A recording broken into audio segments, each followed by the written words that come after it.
plan to give Hamas to respond to the ceasefire proposal you put? Well, we're going to do about 3 or 4 days. We'll see how it is. All of the Arab countries are signed up. The Muslim countries all signed up. Israel's all signed up.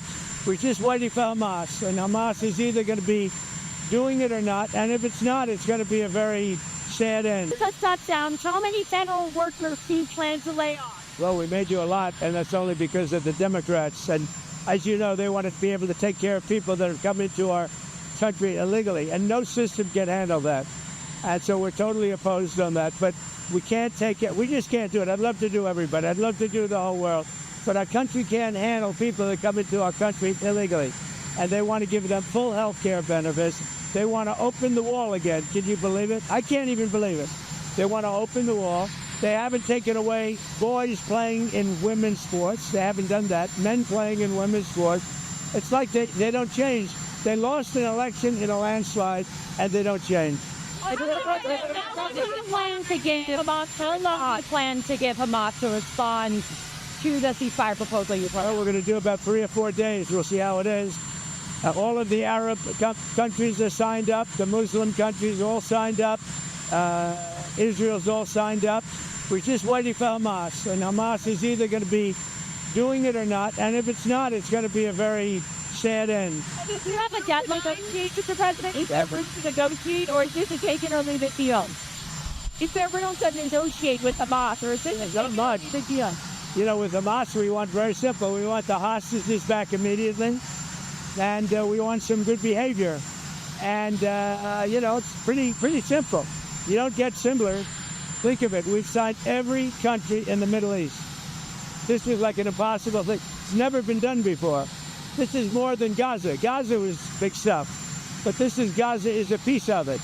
And if they reject the deal, you said that Israel has your backing to do whatever they need to do. What do you envision that? Let them go and do what they have to do. They can do it pretty easily. I would let them go and do what they have to do. You know, we've killed about 25,000 Hamas. So certainly they paid a big price for October 7th. And this is a whole new group. You know, they come in and they keep coming.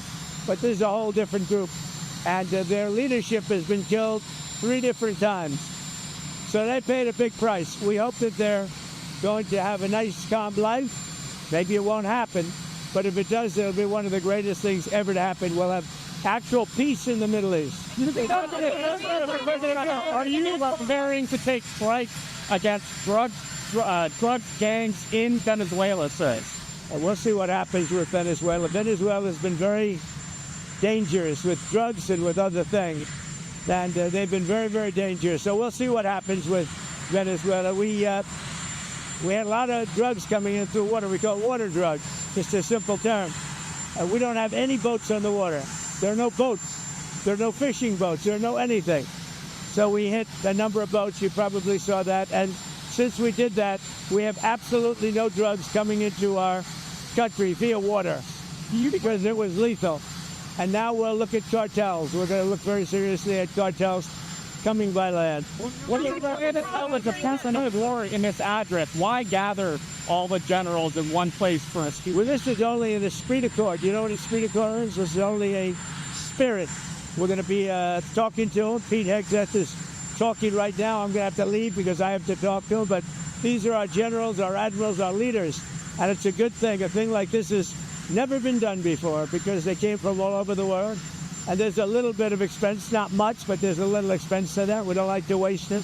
We'd rather spend it on bullets and rockets, frankly. But this was the one time we had to do a great spiritizing. It's going to be great. I've seen it already. We have every general, every admiral. We have great people. We have our real warriors over there. And when they're not good, when we don't think they're our warriors, you know what happens? We say, you're fired, get out. We had some real bad ones last time. You know, I rebuilt the military, the entire military. But I had and I had unbelievable people. To do that, you have to. But I had unbelievable people in there. But I also had some bad ones at the top, like Milley and Mattis and Jesper.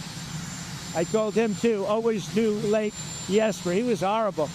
So, but I learned because you know I was just in there and I put these people in They were recommended by rhinos and others, and they're not good. What we have now is the best.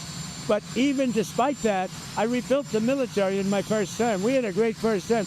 We had the greatest economy ever, and it's being beaten by a lot this time.